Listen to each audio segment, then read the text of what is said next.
Hello and welcome to the Evening News for Tuesday, April 8, 2014. I'm Afinash Ramzan. Thanks for joining us. In the headlines, another executive resigns from the Alliance for Change leadership, and more businessmen still being held captive.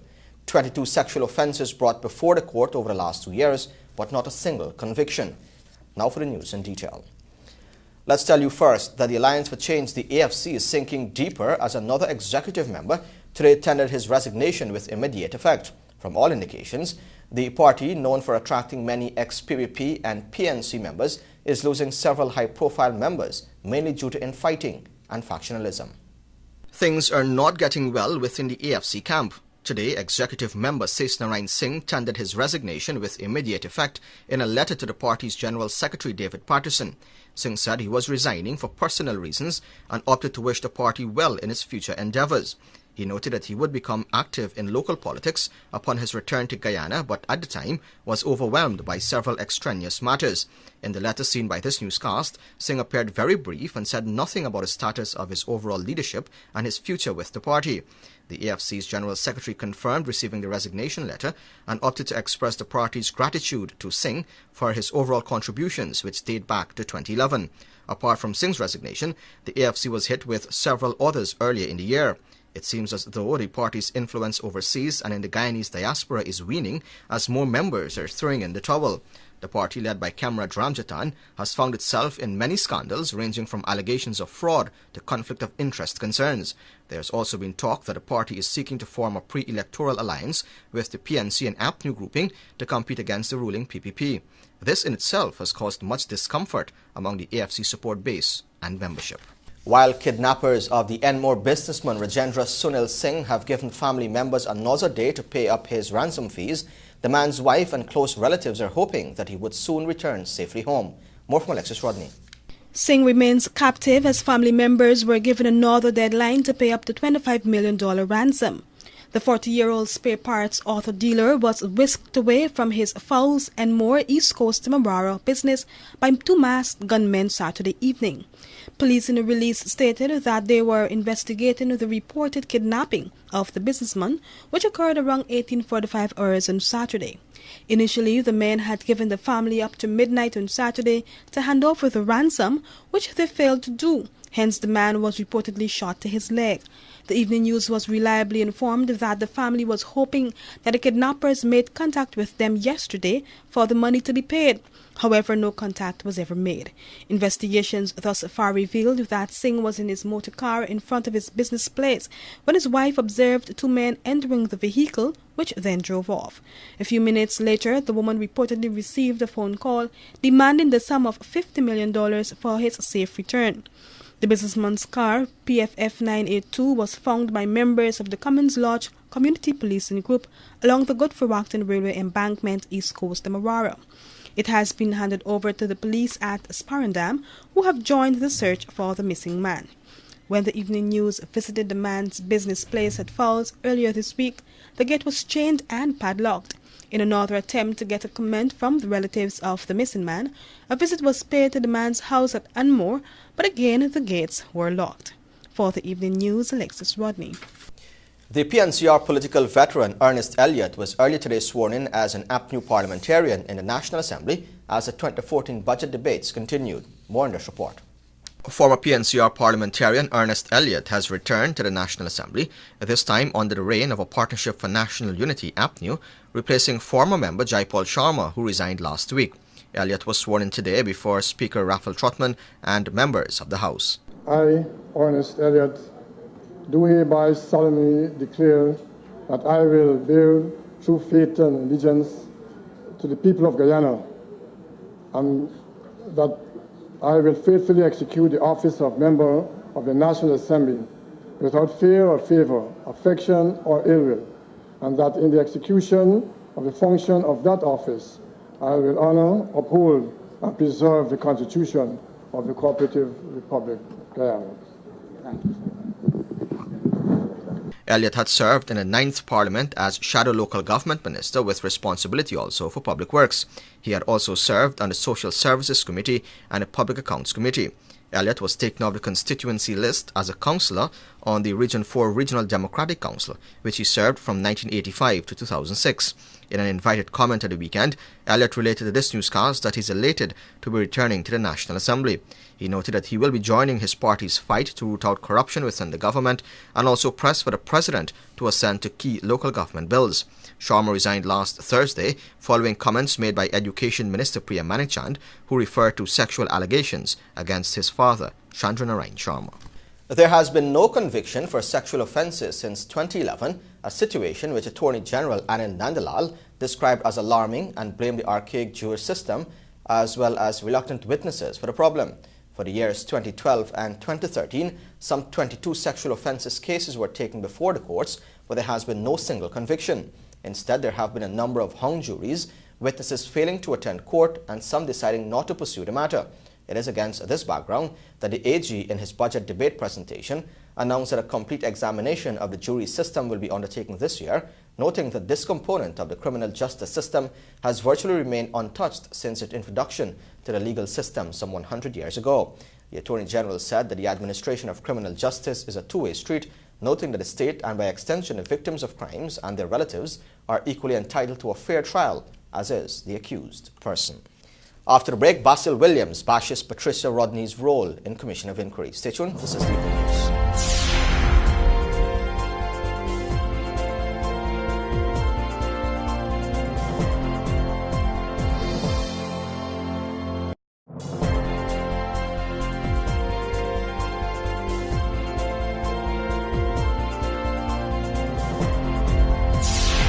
Welcome back. This is the evening news on TVG. Foreign Affairs Minister Carlene Rodriguez-Burkett says that a recent conflict in Venezuela resulted in a deferral of the meeting between herself and her Venezuelan counterpart to seek consensus on the border issue between the two nations. More in this report. Speaking to the National Assembly on Monday, Foreign Affairs Minister Carlene Rodriguez related that no progress was made as a result of the now bewildered unrest in the neighboring nation. Mr. Speaker, in terms of Venezuela, the House was updated on that very unfortunate incident where a ship was intercepted in our waters. We had agreed to meet. Unfortunately, Mr. Speaker, events in that country conspired for us not meeting.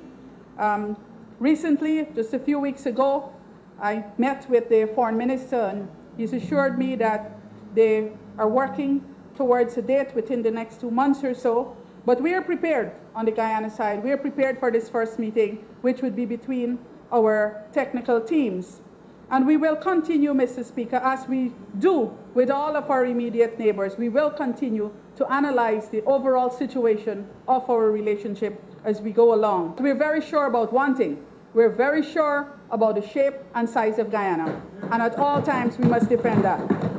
The meeting was prompted by an incident last year, which a research vessel RC Technic Pardana was intercepted by the Venezuelan Navy, which claimed that it was in the country's exclusive economic zone. However, Guyana has maintained that the vessel was in its own exclusive economic zone since it was conducting a multi-beam survey on its seafloor. Venezuelan media had reported that the country's attorney general laid charges against the vessel's captain, a Ukrainian national Igor Bekharov, for allegedly violating Venezuela's exclusive economic zone on board the Technic Pardana. Bekharov was subsequently released pending a trial and banned from conducting oil exploration and research activities in the Venezuelan territory. Leroy Bedler reporting for the Evening News. Chairman of the People's National Congress Reform, Basil Williams, said that the political party does not respect the role being played by the widow of the late Dr. Walter Rodney in the formation of the Commission of Inquiry.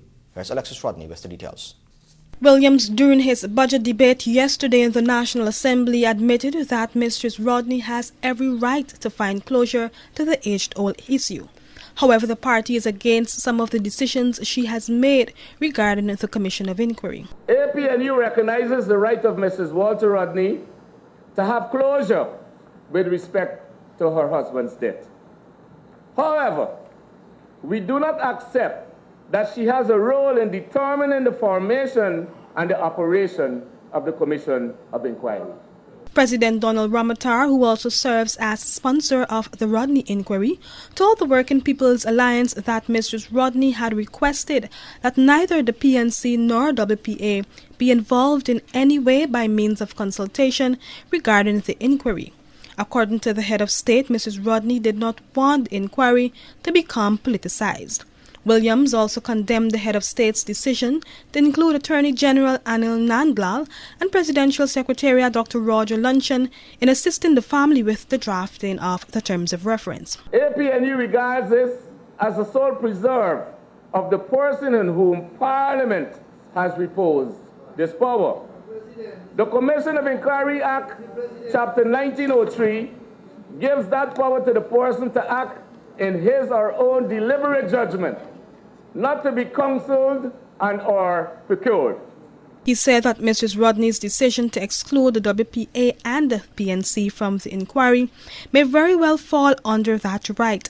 However, he maintained that the inquiry has been fraud from the beginning. Williams made another call on the head of state to consult with the Working People's Alliance and the People's National Congress and to particularly remove Terms of Reference number 4. Reporting for the Evening News, Alexis Rodney. Foreign Affairs Minister Caroline Rodrigues Burkett told the National Assembly on Monday that Guyana is looking to develop free movement of its citizens within South America. Minister Caroline Rodrigues Burkett explained that under Union of South American Nations, Guyana is working along with South American countries to attain free movement of citizens within the continent. She noted that already talks have begun with some South American countries. Already we have agreements with some countries, but this is being worked on as something for the entire South America. And I think that this will certainly aid in bringing our countries closer together. The minister noted that given the increased and strengthened relationships with South American countries, it has become imperative now for Guyanese to learn Spanish. We must be bilingual, Mr. Speaker. We don't have a choice. And I know we do Spanish in some of our schools, but we have to do this more aggressively now at all levels. Perhaps, Mr. Speaker, we can even arrange a session for members of Parliament because we are receiving... See? Yes, Mr. Speaker, we are cooperating right now with Colombia, and already we have we've completed some training programs, and we're doing additional training programs in a few weeks. These should be starting. We now have Copa Airlines flying to Guyana. Our flight attendants, if they're going to hire our flight attendants, and we hope they will, we will have to ensure that they're bilingual. So our customs, immigration, all of these officers, I think, would have to be involved. And we are working on this, Mr. Speaker. But at the same time, Mr. Speaker, we have had approaches from countries in South America wanting to send their nationals to learn English. And this is an excellent opportunity for business because they want to pay for this, Mr. Speaker. And so I think we need to look at this very seriously. As it relates to its CARICOM relations, Rodrigues Burkett told the House that Guyana continues to develop its diplomatic relations with countries regionally and internationally. Leroy Bedler reporting for the Evening News. In the courts, Mark Thomas, aged 21, a Guyana Energy Agency staff of Lot 305 Northeast La Penitence, Georgetown, and Oriana Chase, aged 21, of 184 Northeast La Penitence, Georgetown, were both placed on a bond to keep the peace today by Chief Magistrate Priya Sinarain Bihari. Both defendants pleaded not guilty to the charge after these were read to them by the Chief Magistrate. It is alleged that on March 25, in the vicinity of Georgetown, they unlawfully assaulted each other. Police prosecutor Michael Grant had no objections to bail and told the court that his facts are as charged. Attorney Paul Flongafat told the court that the virtual complainant does not wish to proceed with the matter. Join us after the break when you'll find out why some MPs in Parliament try to contain themselves when APNU MP Joan Bavagems addressed the House during the debates. Stay tuned.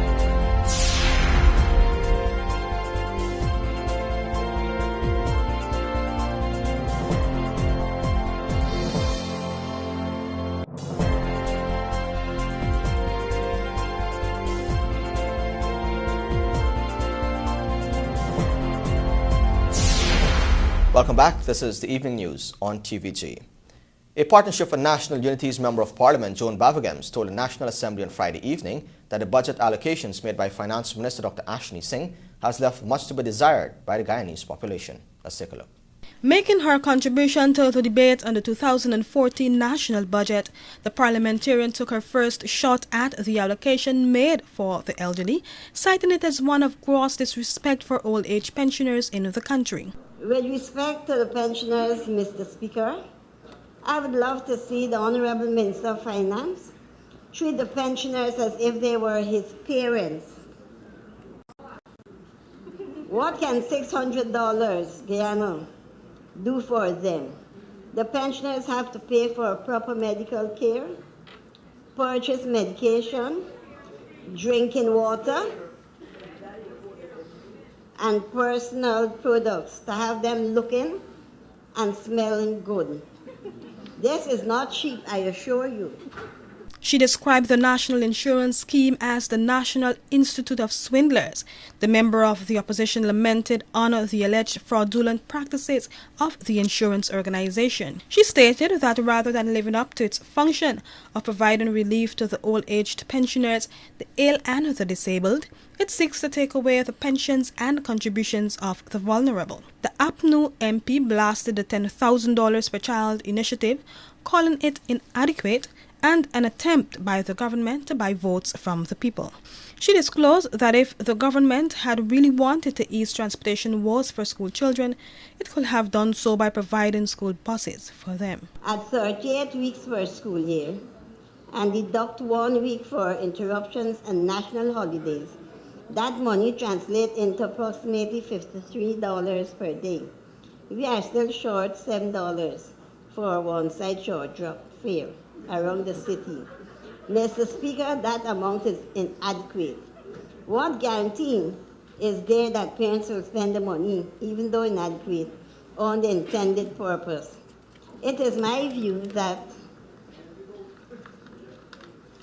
providing school buses would have been a better measure. According to the man in the street, government is trying to buy their votes. I do not know if the minister heard the song they are singing. Mr. Speaker, the parents are singing, not a blade of grass, not one caress. We love the one-seat majority. The draft strategic plan that will drive the CARICOM reform process continue to be developed, with discussions among the community institutions at the CARICOM Secretariat headquarters in Turkine, Georgetown on Monday. The purpose of the discussions was to solicit the views of the institutions on direction, priorities, framework for implementation, areas of collaboration, and the requirements for strategic management, the CARICOM Secretariat said in a release. The aim was also to receive proposals for amendments to the draft plan that will be submitted to the Community Council at the end of May and then to the heads of government in July. Education Minister Priya Manichan says government has always put education first, as she explained how the sector will be transformed this year, even as she rebutted statements made by APNU. More in this report. The budget says under education grants at page 75 para 621 that this money will be provided for this year. A child traveling from West Coast Mabith to a school in New Amsterdam via the Barbies River Bridge must pay no less than $1,000 per child. So this $10,000, Mr. Speaker, is for 2 weeks. What happens to the other 50 weeks? That was Shadow Education Minister of the APNU, Amna Ali, critiquing the $10,000 grant to school children by the PPPC administration. She stated that this grant is not good enough and does absolutely nothing for school children and their parents. The APNU chief whip believed that some of the policies of the PPP administration were misdirected and this must be corrected. But Education Minister Priya Manichan, in her response to the presentation by the APNU members, stated that the PPPC administration has invested heavily in this sector. If you want to prepare a country tomorrow, for next year, for next 20 years, invest in education. These are people who are telling us clearly that the most powerful weapon to change this Guyana would be education. And here is a government that understands that and invests its most money in the sector of education. This year in the 2014 budget, $3.2 billion has been earmarked for the education sector. For the evening news, I'm Gabriela Patram. More news ahead, stay tuned.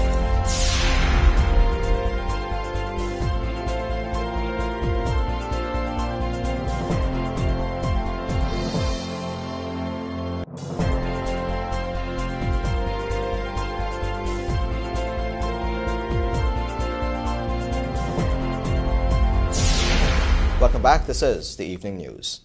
Presidential Advisor on Governance Gail Teixeira says Guyana's economy has managed to stay afloat despite the global financial challenges. Alexis Rodney reports. When compared with the status quo of other sister CARICOM countries, Teixeira said Guyana has been performing exceptionally. She was at the time addressing the National Assembly during day 6 of the national budget debate on Monday, when she pointed out that Guyana has so much to be proud of since its efforts to stay afloat were marred by a downward spiral in world prices for rice and gold, among other things. How is this possible that Guyana could do this? Bringing examples of other countries is useful, but nevertheless, this is an achievement that we as Guyanese should be proud of, because it was done under adverse conditions and adverse times. It wasn't given to us on a platter, Mr. Speaker. Teixeira reminded that the global food and financial crisis of 2008 came at a time when the country was recovering from the crippling crime spree. She pointed out that several elements have aided in the restoration of Guyana's economy. Mr. Speaker, it is the expansion and diversification of the economic base, the restoration and expansion of rice and bauxite, and mining and new investments, both local and foreign. The growth of micro and small businesses, including the integration of an untapped source of expansion through the transformative economies in the Amerindian villages. The presidential advisor bashed the opposition, saying that its members have a very small world vision for Guyana's development. She pointed to the Amila Hydro Project, the Chedi Jagan International Airport Expansion Project, and the Linden Lethem Road, among other things that have been on the line for some time now. Teixeira noted that some of these projects will indeed take some time to be completed, but the benefits will be long-lasting. The conflict within governments and the tension within any government is the issue of delivering the immediate needs of the people, and at the same time looking in the horizon and see how you can solve problems while you keep the society going and developing. But our friends on the other side seem to not want the big projects. My colleague on the other side, Ms. Amna Ali, says, well, it's all this about projects. We don't want projects. Just put things in the school, fix the schools. That's what I'm calling is classical small world vision. For the Evening News, I'm Alexis Rodney.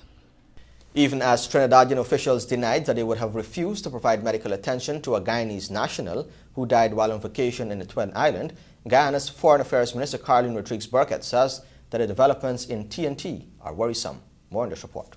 Speaking to the National Assembly last evening, Foreign Affairs Minister Carleen Rodrigues-Burkett said that the fact that a Guyanese national, Jitindra Sukram, was denied medical attention in a sister CARICOM country and subsequently died should not only be a worry for Guyana but the entire CARICOM, since there have been reports of similar incidents of misconduct against Trinidadian officials from other Caribbean countries in the past. Mr. Speaker, I have spoken to the Minister of Foreign Affairs within the last hour, and he has promised that he would provide me with a report.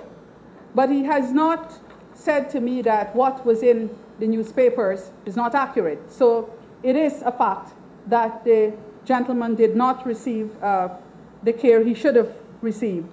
But, Mr. Speaker, there's another article in today's Stabroek News, and its headline, TNT's forward held hard to clamp down on non-nationals. And the last paragraph of that article is very worrying if it is true, and this is what it says, that the Minister of Health, Dr. Khan, said, and I quote, "Maybe we should set up a policy that before you come into the country, let us see your medical insurance. Medical insurance is not expensive." That's what he says. Mr. Speaker, that is very, very worrying. It's even more worrying coming from the country with the most resources that benefits more from the CSM than any other country in CARICOM. And so I have we will formally request that this be clarified, because this has serious implications for not only Guyanese citizens but for others, but implication for the single market and economy as well.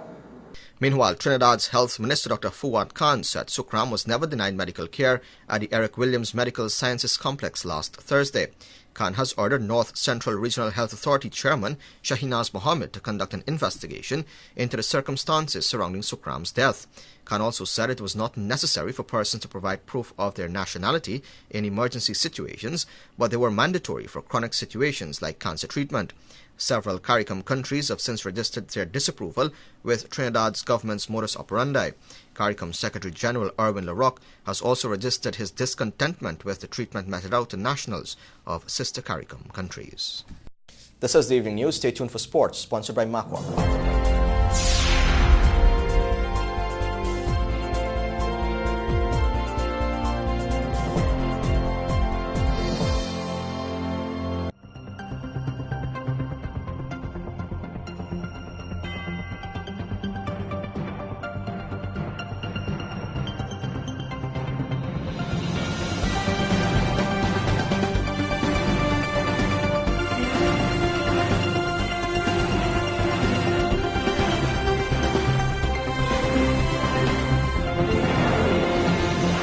Welcome back. Now for a look at sport, but first, the headlines. Clive Atwell lands world title fight against Johnny Gonzalez. Robin Backus looking forward to Lima Call's CPL experience. Guyana without a win in regional 4-day competition. And Jamaican sprinter handed 18-month suspension. Of course, this podcast comes to you with the kind compliments of Macquarie.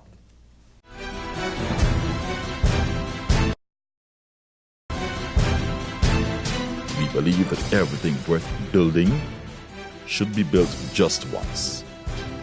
But that is why we build on culture, on trust, on integrity. We exist to do more, better, faster, safer. Your success depends on the foundation it's built on. Everything we do is meant to move you forward. Macquarie, let's build Guyana together. Now for the details. We start off with some boxing news. Guyanese Clive Atwell will face the toughest task of his fledgling career next month when he takes on Mexican Johnny Gonzalez for the WBC featherweight world title in Mexico City. The fight was sealed by Atwell's camp, Dog Pound, on Monday, handing the Guyanese a golden opportunity to become the country's next world champion. More in this report. Based on their records and experience, one would definitely be tempted to give Gonzalez the favorite tag, along with the fact that he will have home crowd support. The 32-year-old Mexican is vastly experienced with a total of 63 fights, 55 of which he has won, with 47 knockouts and 8 defeats. At 25, Atwell is now building what has been a fantastic career to date, with 12 wins and a draw from 13 trips to the square jungle. When the two clash on May 24 in Mexico City, Gonzalez and Atwell will square off for the WBC featherweight world title, which is currently in Gonzalez's possession. There is no doubt about it. Johnny Gonzalez is a tremendous champion. He really is. So this is an uphill battle, but it is an opportunity that presents itself perhaps once in a lifetime. I am happy to say that Clive has earned that shot. Once negotiations were on the way, I think Ronald finally closed it up and locked the deal up for him yesterday. So we are very proud to announce that the fight is going to happen. It is already signed, and I think all that remains now is for Clive to train as hard as he possibly can and take it from there. The fight would be Atwell's biggest challenge of his career, a fact that he is fully aware of. At a press conference on Tuesday, he explained how he would go about preparing for such a contest. Like it has been said and it is known, I am a mental guy when I get going, and I personally believe that everything in life has to do with the mind.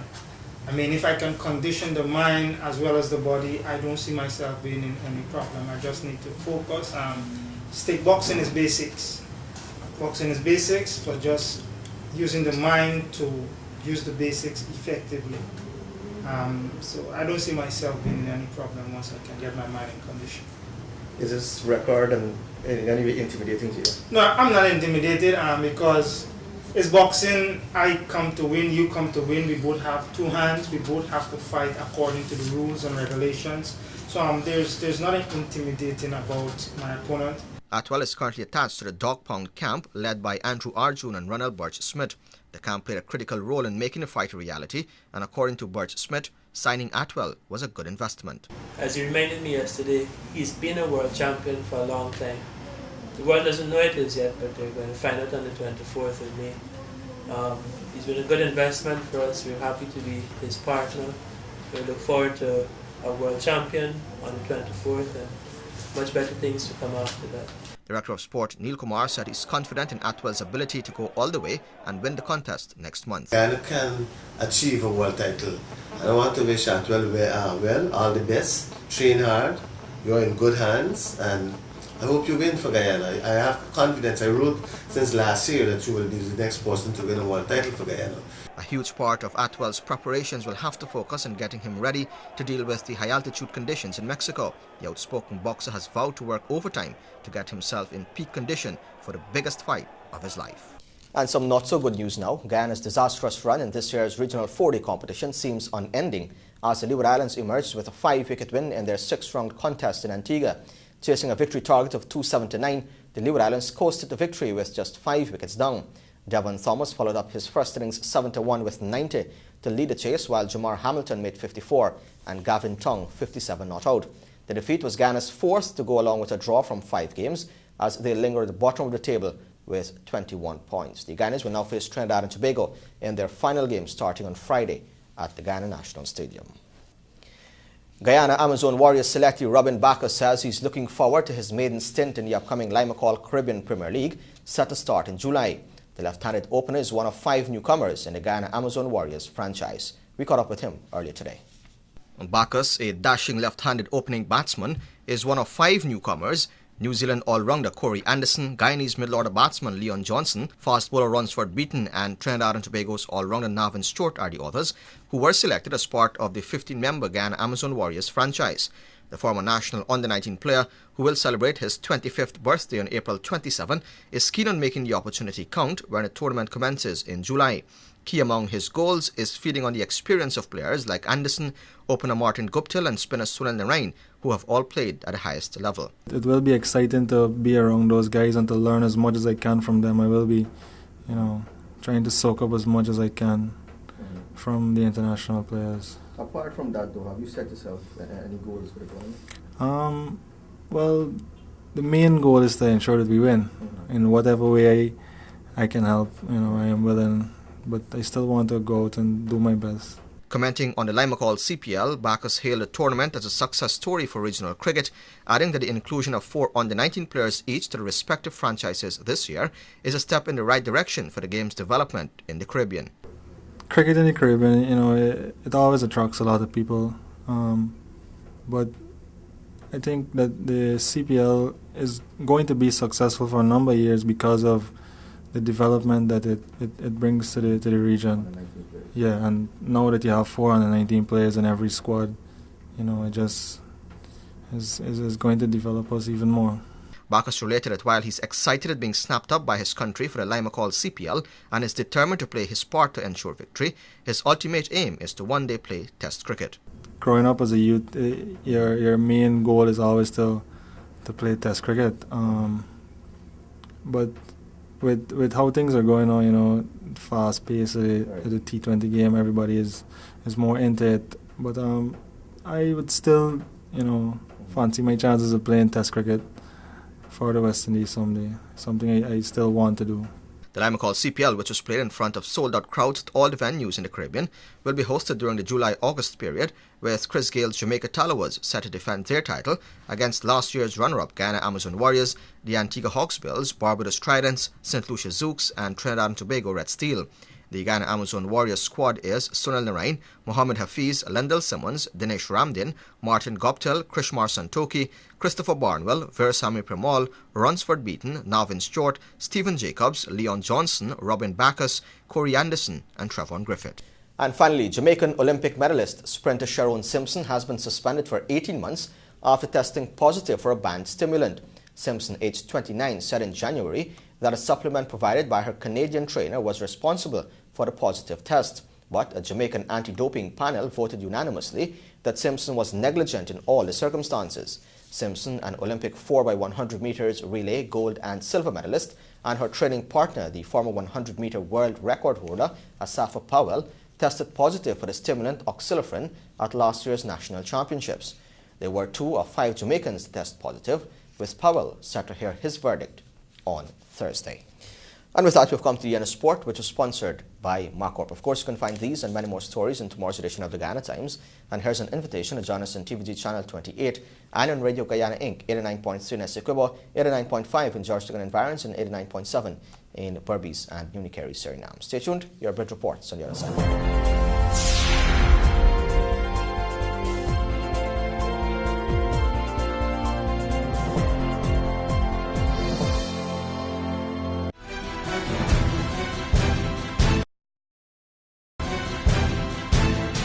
Believe that everything worth building should be built just once. That is why we build on culture, on trust, on integrity. We exist to do more, better, faster, safer. Your success depends on the foundation it's built on. Everything we do is meant to move you forward. Marcorp, let's build Guyana together.